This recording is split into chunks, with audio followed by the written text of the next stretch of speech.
I'd like a nice Georgia welcome for my good old pal, Emily Dupre.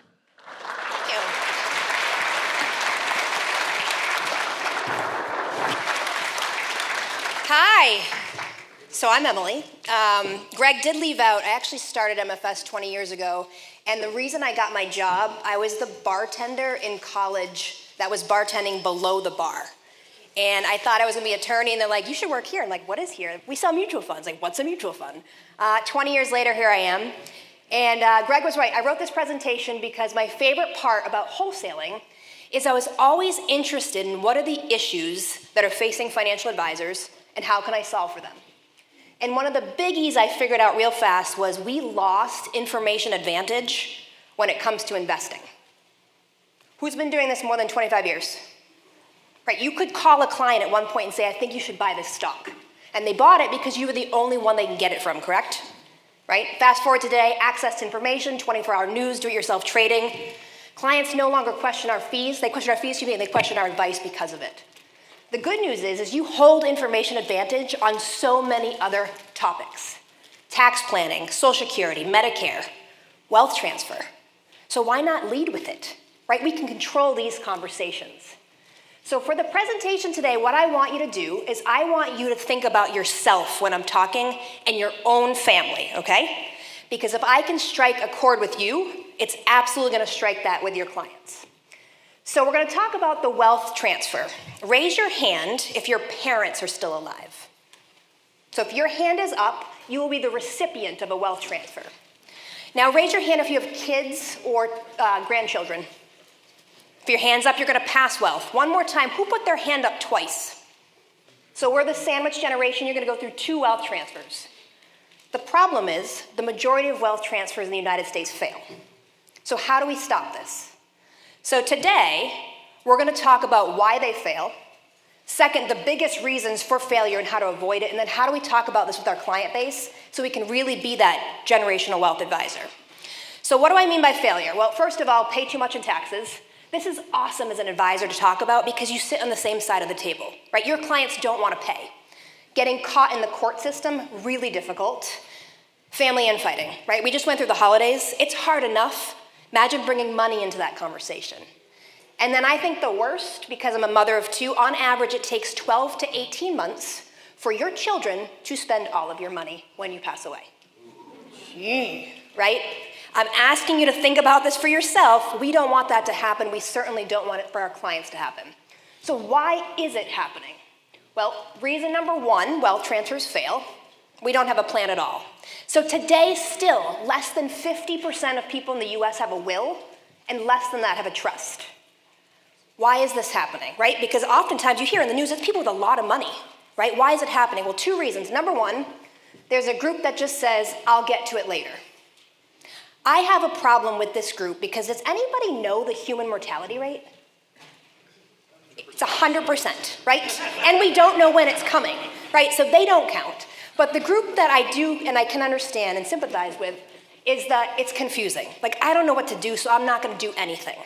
And this is where I think you can step in, and you do not need a law degree to talk about some of the most important documents with your clients, to let them know I'm here to help you through this conversation and set the stage. So some important documents to share with clients would be this. First is the will, right? What's your name, sir, in front here? Will.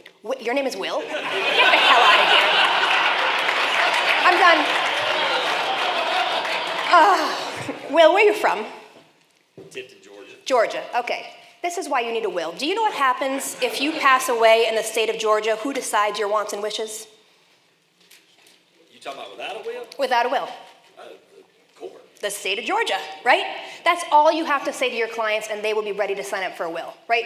Everybody has to have one because you don't want the state to decide your wants and wishes. That's an easy one. The next one, though, I ask you to talk about is the trust. Because it's such a misnomer. People think you need a trust because you have a complicated state or a lot of money, right? In reality, there's a couple other reasons that make a lot of sense for most families. So if you have people in front of you that don't like to talk about money, they're private people. Did you know a will is a public document?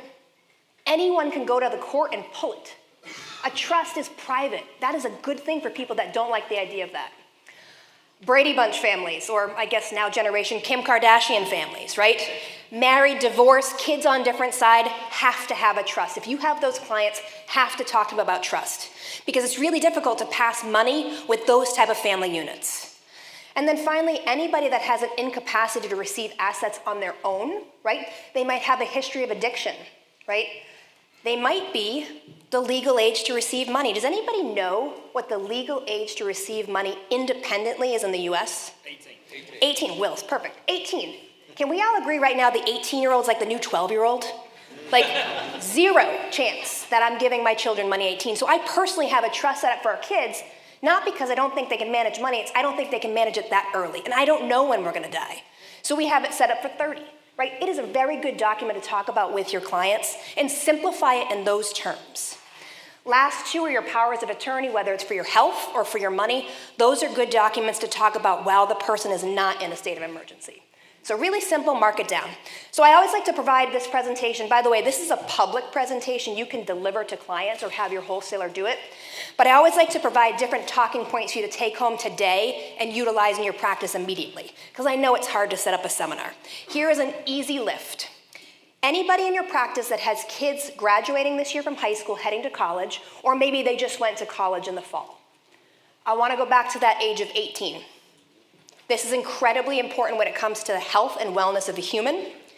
If you have a child that goes to college and they're over the age of 18 and they get hurt, they might have done too many keg stands, whatever it is, right? And they're hospitalized. As a parent, you legally do not have the right to ask why. The hospital does not have to tell you what's going on, and you can't make a decision in many cases on behalf of them. Can you imagine if you run a list of your clients and you proactively talk to them about a healthcare proxy? That is controllable. That is bridging the gap between wealth, right? I'm sure your portfolios are phenomenal, but we can't control the market. I can control stuff like this. All right, so we're gonna have our plan. The next reason why wealth transfers fail is we don't share the plan. We don't like to talk about money, so we just don't do it in general. And when we finally set up the plan, we kind of keep it to ourselves. So I think about it this way.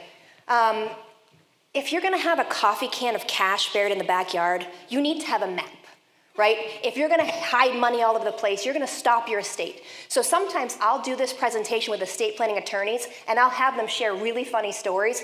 Your audience will be engaged. And then you move it to the serious route. So sharing your plan, if you think about the generation today that's passing, it's probably the traditional family style of male-female, and it's probably man did most of the investing. Who lives longer, men or women? Women. It's still 7.5 years, which is a pretty long time, right? I know this is true because how many of you been to a nursing home? Is there mostly men or mostly women in there? Women, right? There's like two dudes and they walk around like this because there's like a harem, right, in front of them. And you get the phone call and you're like, John's talking to mom again. And we laugh because it's true. But in all seriousness, this is happening over and over and over again. Why don't we step in and stop it? We know this is going to happen. And there's nothing worse than a widow coming to you with a box of documents. You can't settle an estate if you don't even find the plan to begin with. So not only do you want to share with your plan with one person, so in my family, I do the investing, my husband chooses not to. The way we get him on board, you can do something as simple as having a if I die document. So this piece is small, we will send it out afterwards, it's called a document locator. This solves the problems for couples that are not meeting with you together. If one wants to do more than the other, simply fill out an if I die document, that solves the problem right there. Now there's another person that you want to key into your practice too from sharing the plan. We call this person the trusted contact, right? We're familiar with that term? FINRA used to want you to do it, maybe now they say please do it, put it on the documents. Having the trusted contact on file for all of your accounts can also help bridge that gap between the families. So I'm going to give you the verbiage on how to talk about this with clients. So next time they come in, you say something like this from a sharing the plan standpoint. You know, Mr. and Mrs. Smith, if there was ever something to happen to you and there was an emergency and I can't get a hold of you, who is the first person you want me to call?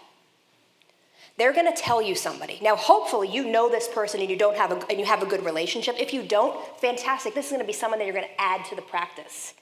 If something were to happen to you, who's the first person you want me to call? This person we would like to keep, with your permission, on file as our trusted contact. Now, a trusted contact is not a power of attorney. They can't make decisions. They're not going to have access to your accounts. They won't see the number. We will not talk about it. We're just going to use them as a conduit of information in the time of need. If you say it that way, they're going to give you a name, and it's probably someone very close to them and something very important that you're going to want to know as you continue the relationship with that client. Then say, would it be okay with you if I reached out to that person prior to an emergency, right? So they believe me in who I am and calling. They're going to say yes. And then you do that, right? Sally, I'm mom and dad's primary financial advisor. They've asked me to add you to their accounts as a trusted contact. Simply all that is if there's ever an emergency and I'm questioning or I can't get a hold of them, we're going to call you. We have a number of trusted contacts in our file. We send them lots of information. Would you like us to add you to our database? Super easy.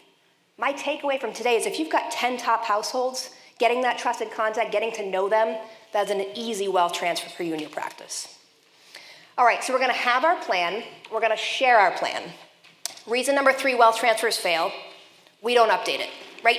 I said talking about death is hard. Imagine doing it again and again and again. This is where we get caught in the court system, and this is where money gets really screwed up. So everyone always asks, well, how long should I wait to update the plan? I don't know, talk to an attorney, 3-5 years. It really depends on what's happening in the system, what's estate planning taxes look like. I like the other big 3. So the first one, and I would write these down because it's another good call to action, is if your clients have moved. So this happened to me. So I moved down to Virginia, as Greg talked about, and we set up our estate plan there. I since have moved to the state of Maine. I live in southern Maine. If I pass away in Maine, yet my estate documents are still written in Virginia, that can be a problem. Because estate law, if you don't know, is a state-by-state basis, and each state treats it differently. So think about your clients. Like, how many of you watched retire and move to different locations? Do you know if they've checked their estate plan? That is a really great conversation for you to have with them. Be proactive. Run that list. And it's not hard. When I finally went to the attorney in Maine, they didn't even charge me. They said, actually, these look pretty good. We're similar to how they have it written. Not all states are that way. It's a great thing to prevent before an emergency happens. Now, the next 2 are your designations, so your primary designation. So what do we think about the mistakes that happen in primary designations? It's divorce, right? So this was a Supreme Court case. It took place in Northern Virginia. I used to go to an office right next to the attorneys. So you had a husband and wife married for a super short period of time. They got divorced. Husband remarried, second spouse, right? And that was the lengthy marriage. When he passed, second spouse went to settle the estate. She was named on the will. She was named on the home. She was named on a ton of documents, 401k, IRAs, a lot of stuff. There were 2 documents, though, that she discovered she was no longer named on. It was an IRA, which was opened a long time ago, and it didn't have much in it, but it was sufficient, and a rather large insurance policy. And on those 2 documents was the ex-spouse. So she sued. She's like, this isn't right. It says it in the will. This is supposed to be mine. Everybody knows it's supposed to be mine. She sued, and that court, the attorneys where I used to live, they took it to the Supreme Court. Who did the Supreme Court pick? Ex-wife. 2 reasons. Reason number 1, any document that has a beneficiary designation is considered a non-probate asset, right? They're made to take place outside of the will, outside of the court system. Reason number 2, it is a contract. And unless you can prove that somebody tricked you into changing something, right, which costs a lot of money and a lot of time in the court system, it stands. I argue, though, the secondary beneficiary, we screw up more and we don't even know we do it. So secondary beneficiary usually is kids.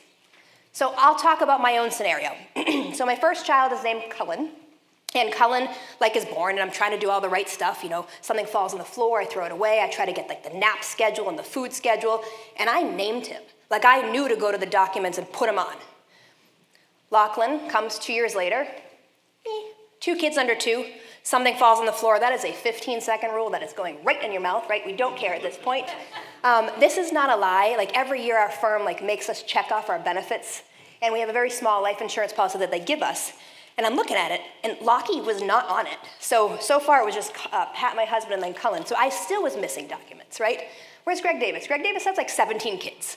There's no way you've got them all named. Well, let's go back to thinking about yourselves. How many people in this audience are the baby in their family? Do you think your parents have you named? Who knows? So what do? Here is an awesome way to not only help your clients, because that's what we want to do, but to grow the book at the same time. I want you to write this word down, or this term down. account registration review. So on an annual basis for our clients, we're going to do an account registration review because we don't want any of this stuff to happen to them.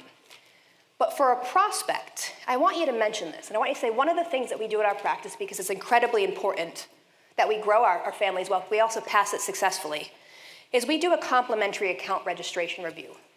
And if you want, I'd be happy to talk to you about that. And they're like, what is that? Well, account registration review is all you're going to do is you're going to talk to them about titling and the various types of accounts out there. So what is a primary beneficiary, what's a secondary, what's a transfer on death, and so on. And then ask them how that would kind of fall in their family. How would you normally title your account? They'll probably tell you. And then start asking the good questions. So how's your bank account titled? You have a 401k? How's that titled? Do you have any IRAs? How is that titled? Do you have any investment accounts? What do you think they're going to say? No clue, right? First of all, what you just got to do, figure out all the information you wanted to get out of them without proactively saying it. But second, it's your in to say, well, if you move those, most of those accounts we can hold in-house, and even the ones that we can't, we're going to monitor, because we do annual account registration reviews at our firm to make sure that none of that stuff we talked about ever happens, because wealth transfers should never fail. Make sense? All right, so we're going to have our plan, we're going to share our plan, we're going to update our plan. Oops, I went backwards. Reason number 4 wealth transfers fail is we're not specific when we make plans. So this is why I like certain attorneys and some not. Like great attorneys will have like this menu of stuff to think about and really get your clients thinking. It is so important to be specific because this is where the family infighting comes. And it's not always the valuables, right? Sometimes it's the sentimental stuff. So I'm going to share the story of Patty Doherty. So Patty Doherty is my mother-in-law. Irish Catholic, Boston. She does have the accent. She does go to the bar. 7 kids, and her mother was second to die.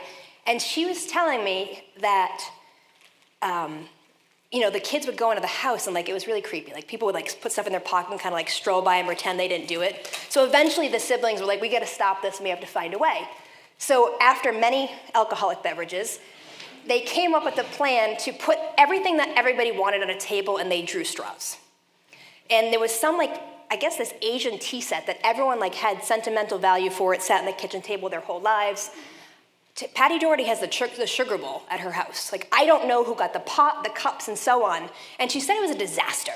And that makes sense. And think about your own family, and I'm not sure how well you get along, but there's something that people want, right? And the second you fight over it, it changes the memory. You can actually talk to your clients about this. It's something that will help your practice too. So when we follow up, we'll send you some of these sample family maps. We actually have clients fill out a family map. Who are the people in your lives that you care most about, right? And what do you want to pass on to them? What's the legacy that you want to leave? Right down to the items, right down to the sugar bowl of Patty Doherty. And if you staple a document like this to the back of a will, that actually holds up in a court of law. The other thing that we do have to talk about is the valuables. So leaving the summer home to your own children to split equally is the absolute worst thing that you can do. Let me show you how easy this is. So I told you we moved to southern Maine. During COVID, we were in Washington, D.C., and they weren't going to send the kids to school, and I'm like, yes, you are. So we moved to the state of Maine, which took them, and we moved into our vacation home. So regular people would just say, well, I got 2 kids. I got Colin and Lachlan. If I pass away, I'll just give it to them, right? That's the nice thing to do. What if Cullen moves to California and never goes to Maine? What if one of the kids can afford the taxes and the upkeep and the other can't? What if one wants to use it a lot and the other doesn't? What if one wants to sell it? I have 2 kids. Compound that by Greg's 17. This is not a chance that the family doesn't fight. So when you think about yourself, if you have a summer home, when your kids are of age, it's important to talk about it. And you have to be okay with the answer. So if they decide that the Maine water is freezing, yes it is, right? And they want to sell it, then we'll set it up for sale. Same is true with pets. If you're a horse owner and your only daughter lives in New York City, that's not going to work. Same is true with collections. Just because you like it doesn't mean your kids do. So thinking this stuff through and helping your clients think it through will prevent so much family infighting. Now, the last before I leave this is the harder stuff. So I like to do it on a blank piece of paper because it's free. You could go online. There used to be a document called the Family Love Letter. Some places will help you kind of talk through conversations. But let's go to the blank piece of paper today because it's free. On one side of the paper, when you're talking to your family, you write, if I should die. If I should die, what do I want? And why is it important to talk about now? Because if we wait and we leave it to our beneficiaries to make the decision, not only could that cause family infighting, that's really difficult to do during a really difficult time. I did this with my own family. I know my parents want to be cremated and placed in the same hole in the ground, right? I know my in-laws have already paid for their funeral plots, everything. I know my husband literally told me he wants a sappy slideshow. But I know that, so I will do it for him, right? Maybe I'll pass by first, who knows? It just sounds crazy to do it, why not? The other side of the paper, though, is hard, because our brains don't think this. So we got the if I should die side. The other side of the paper, if I don't die. That's weird, right? Because most people think, I'm gonna be born, I'm gonna go to school, I'm gonna go to get a job, I'm gonna retire and die. We all know in this room, right, the long-term care sales people in this room know, that someone's gonna go through a long-term care issue. How many people have gone through this already with their family? It's not fun. It's absolutely terrible, right? And that's just the emotional side, never mind the price tag of it. It's terrible. Why don't we talk about it? I know it's a hard conversation. Ask, right? Okay, I wanna live in my home. Excellent, most people do. Is your home set up that way? Can we do it? Can we afford to do it? Right? How much is it going to cost to live in all those questions can be addressed in that family meeting. And imagine if you were the one to host it. So we have an awesome program in MFS, and I'm not telling you to do this for all your clients because it's a lot of time consuming. We have a program, we've got 2 speakers that do it. You can do it virtually. And it teaches you how to host a high net worth family meeting. And a lot of what we're covering today is having those conversations with your clients, with your children, that they haven't done on their own, and they might just need you to help with it. And why it's so effective is because of Zoom. Like, it's hard to get everyone's family in one place, but now you can do it virtually. And you're meeting the kids, and you're talking about it, and they know you. Like, if you're gonna bridge the gap, sometimes the heavier topics are the most important, because we know if you prepare them, it is gonna make that wealth transfer so much more successful. All right, last reason why wealth transfers fail, we do not prepare our beneficiaries to receive assets. We do not talk about money with them. I am the same, right? My kids have asked, Mom, how much money do you make? Oh, we don't ask that question. Like, I don't know why I respond to that. I'm in finance. I know you need to learn about it. You just don't talk about it. So how do we fix this? We have to start making children better stewards of money at the age-appropriate time. Now, we have resources called Raising Money Smart Kids, and you start them with putting the money in the piggy bank. But I think as kids get into high school and college, having better proactive resources for the clients can help.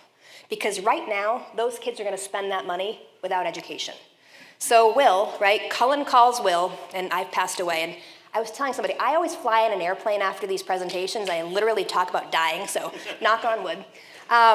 Will, Cullen calls Will. Mom passed away, she's got $100,000 in the IRA. Hopefully I have more, but $100,000. What do you think most kids say? Yeehaw, send me the money, Will, right? I want it, right? So Will sends Cullen the money, $100,000. Well, the IRS is stepping in there, right? So $100,000, maybe they're taking 35, right? We're down to 65,000. What's the first purchase on average for beneficiaries today? Car. Go and buy a brand new car, right? I don't know how much that costs, 50,000. He's got 15 left. It's not in the IRA, it's in cash. Earning nothing. How quickly can a child or an adult at this point spend 15 grand? 12 to 18 months, gone. Imagine if you taught them ahead of time, or at least they knew who you were to call to make that stop. We talked about a lot today. So I think the biggest thing to take away from it is the information advantage that you all have on the wealth transfer is amazing. And it just can be done through conversations. Whether you're calling your clients today that have college kids to get the health proxy, right? Whether you're talking about wills and trusts and why it matters, or we're walking clients why you should share a plan with a trusted contact, right? While we're helping people not leave their ex a ton of money by accident, right? Or disown their 3rd kid by accident. Well, we're helping them understand what they want when they die and when they don't. And when they're teaching their kids to be better stewards of money, like, the wealth transfers have to stop failing, right? We help them raise that wealth and grow it. It is just as important as they pass it effectively. So thank you. I will stop here, and I will happily take any questions. And if you, oh, good. You said don't leave your kids a house. What, you talking about state equalization, have conversations with them prior to, see if they even want it? Kind of. Yes, so he said you don't leave the kids the house. You can absolutely leave it to them as long as you have the conversation in advance, right? So if they say, yeah, we love it, we want it, it's already paid for, great, fantastic. What usually happens is people don't talk about it, they just drop it to split equally. Actually, kind of along those same lines, I usually warn against this, but a lot of parents want to name dual executors. Yes. So siblings as executors. Mm-hmm. What are your feelings? So the question for over there is, do you name dual executors? I hate when people do that. Like, dual executors mean they have to be on the same page of everything exactly, and it's just impossible. What's worse sometimes is the dual healthcare proxies. Right, when you're in a medical emergency moment and you've got siblings having to decide exactly what to do, it's terrible. So one thing you can do, and my parents did this, is that you split them. Like, I know a lot of parents are like, I don't want to make the other kid mad, right? Have one be the finance and one be the health. That tends to split the middle, so obviously in my family, I am the finance, and my sister is the psychologist at a nursing home with people with dementia, so I do know that men are always on the loose out there. In those places, she does the healthcare. Sure. Yeah, if they have to do it, they have to do it, but I always warn them against it. I want to know the best crazy money story that one of the estate attorneys shared with you. Oh, God. It's always cash, obviously, and it's always, like, buried, but they had a guy that had them frozen, which you hear that, like, the cash ones, but it was frozen in the meals. So, like, it wasn't like he just stuck the cash in the freezer. It was like taking the Stouffer's Salisbury steak, like taking the thing off and popping the hundreds in it, which was fascinating. It was cold cash.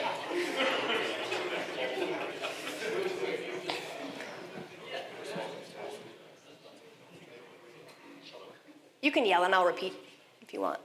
I can tell you a funny story with a client of mine. She stuffed about $20,000 worth of cash in old curtains and then remodeled the house. And sent them out? Yes. Oh! So maybe that's a question you add on the agenda, like, do you keep cash in your house? Where is it? Like, so I will do these with attorneys a lot, and if you do decide to take this public seminar and do one, like, don't let them run it because most of them can't present, but softball them questions like that, and if you scare the heck out of your clients, it usually drives them to some sort of action. Am I next? Looks like I'm next. So this doesn't happen right here. Oh, thank you. Hello. This doesn't happen a lot. I do have, I want to say, 4 or 5 clients that I have attempted to engage, not as in depth as what you've described, but asking some of these questions. And what I've gotten from these 4 or 5 clients is, when I'm gone, that's their problem to deal with.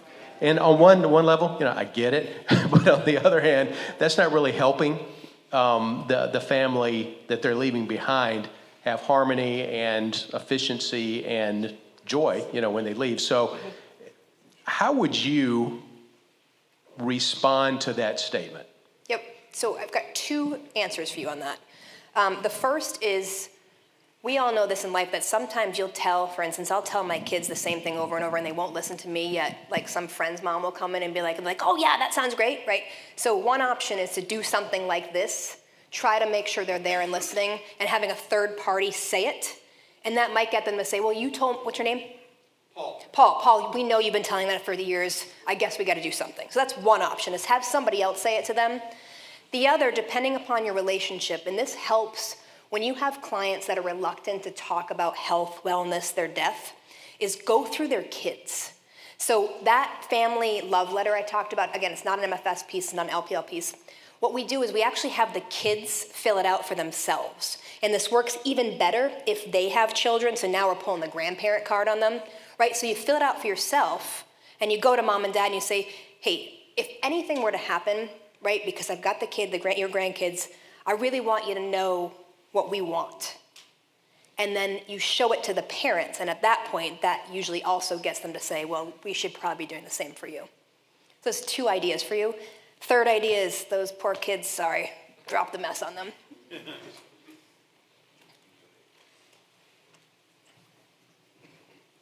seems pretty risky. Can you hear me? I can hear you, and I'll repeat.